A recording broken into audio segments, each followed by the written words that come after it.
I'm AJ Freed, and I've got the story on this year's Mr. Mepham. And I'm Michele, and I'm looking at the upcoming midterms week. And I'm Rocco Law, and I got the week in Mepham sports. I'm Mike the Storm Daniels, and I have your weekend forecast. These are the BMB morning announcements for Friday, January 18th.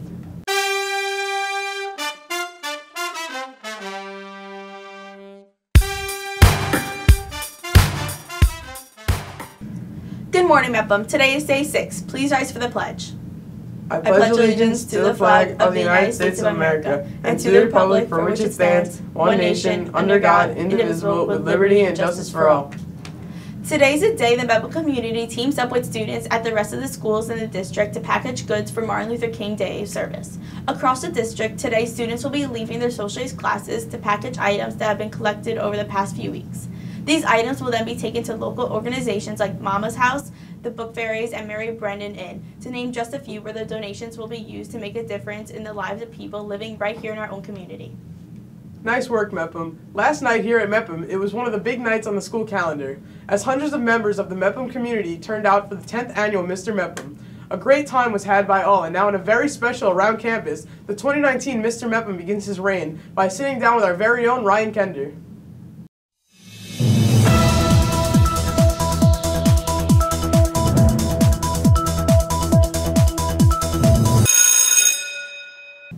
Hi, I'm Ryan Kender. On this week on a special around campus, we sit down with the newly crowned Mr. Mepham, Hashir Siddiqui. Congratulations, Hashir. Thank you so much. And thank you for your moments of time. So tell me, how does it feel? Honestly, the adrenaline's still pumping through my blood, like through my veins. My hand's shaking right now. Like, all I want to do is go to Shaw's after school and just eat some combo over rice, you know what I mean? But honestly, the amount of work that I put in, I genuinely think I deserve the dub because like last night I worked 6 hours straight, and the night before I worked 3 hours straight, and the night before that I worked 3 hours straight. So that's like 12 hours in a 3-day period. So honestly, effort equals success, and I think that's what happened today.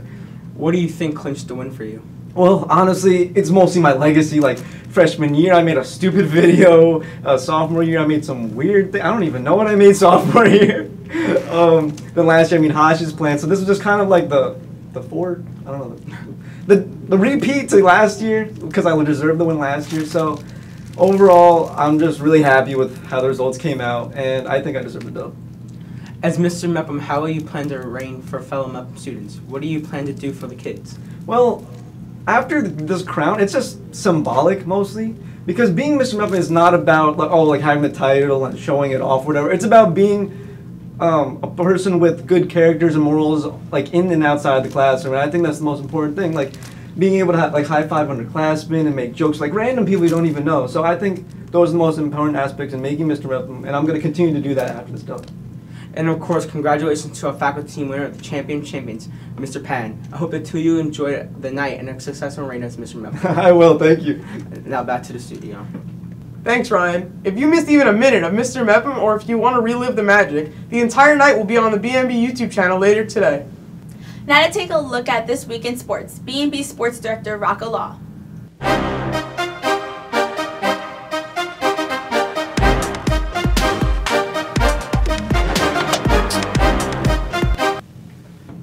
Thanks, Michele. And what a week it's been in Mepham sports. The week started off last Friday night when the girls' basketball team took on the Garden City Trojans in a battle for first place in Conference A1. Early on, it looked like three-point shooting would be the difference maker in this game, as Grace Kelly of Garden City and our very own Caroline Keene were both raining threes from beyond the arc. Then in the third quarter, sophomore Julia Rawlinson took over, scoring 12 of her 19 points in the second half to put the game out of reach with the final score of Mepham 54 and Garden City 45. The Pirates now have sole possession of first place. Wednesday night saw the boys' basketball team take on Great Neck South. Coming off a heartbreaking loss to Garden City, Richie Vaccaro led the way for the Pirates with 17 points, including 3 threes in a 55-48 victory that keeps the Pirates in first place in Nassau County Conference A1. Finally, on the net, the Mepham Wrestlers opened the Section 8 playoffs, defeating Freeport, but then dropping a tough match to Westbury. The Pirates season will continue with a match against Bethpage tonight. On the rest of the schedule this weekend, the girls' varsity basketball team will travel to Valley Stream Central tomorrow, then on Monday, on Martin Luther King Jr. Day, they will be at the Nassau Coliseum to take on MacArthur. That's your week of Mepham sports. I'm Rocco Law. Now back to you, Michele. Thanks, Rocco. With Martin Luther King Day around the corner, it also means that midterms are around the corner. To see how people across the campus prepare, You mean coping, right? coping, and preparing, here's BMB's Spencer Mattis. Midterms, one of the scariest words for students to hear. Whether we want it or not, midterms are coming soon. As this formidable obstacle approaches, students are searching for ways to prepare for the exams. Anxious? I mean, it's tough. I mean, I don't want them to come because, like, I gotta prepare for them, and Even though some students may be nervous while preparing for the midterms, the teachers have some great pieces of advice to help you study for these tests.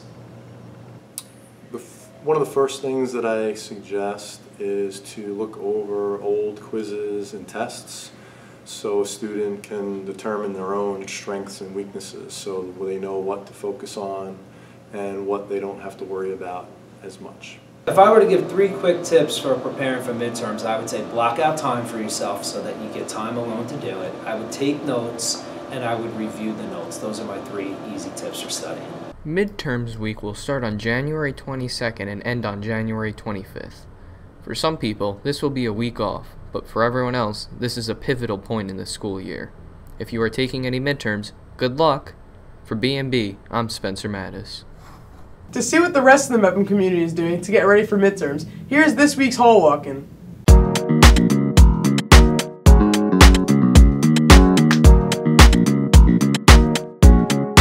To study for my midterms, honestly, I'm not doing anything. I'm just gonna wing it, risk it for the biscuit, hope everything goes well. I read over my notes for a good 2 seconds. I usually don't prepare that well. I usually stress eat.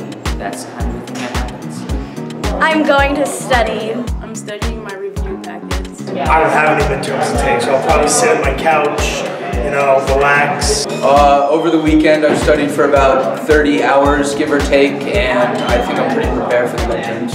Am I nervous? Guys, am I nervous? Of course I am. Maybe. I'm a bit nervous. It's like, you know, my first high school midterm, so it's kind of nerve-wracking, but I think I'll be fine. I feel as if I'm not prepared for it, but I know I might be. I'm nervous because it counts for a big part of your grade, and it's a lot to memorize for one day. Why are you nervous? I'm not. I have total confidence in myself. Midterms are sort of like halfway through. We've been reviewing all year. I think I got this. And now for your holiday weekend forecast, it's BMB's chief meteorologist, Mike the Storm Daniels. Mike, does Sunday really have a high of 40 and a low of 5? How is that even possible?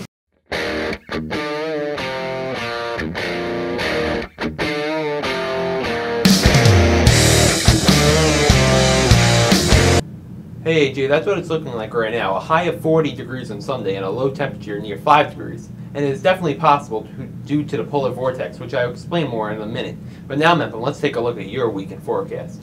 For today, expect clearing skies throughout the day after that little bit of snow we had with a high temperature in the mid-30s.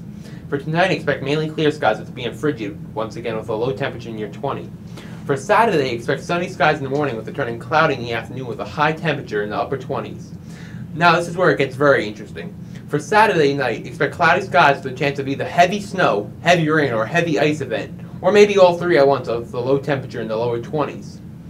For Sunday, it will be a close one. As of right now, we are looking at snow, the rain, back to snow.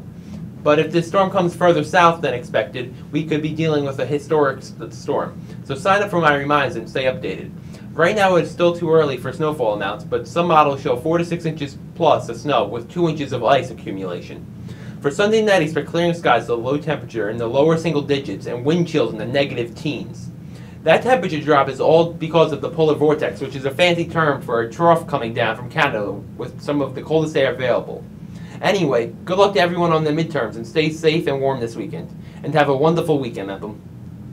Thanks, Mike. And now for today's quote of the day. The best way to find yourself is to lose yourself in the service of others. These have been the BMB morning announcements for Friday, January 18th.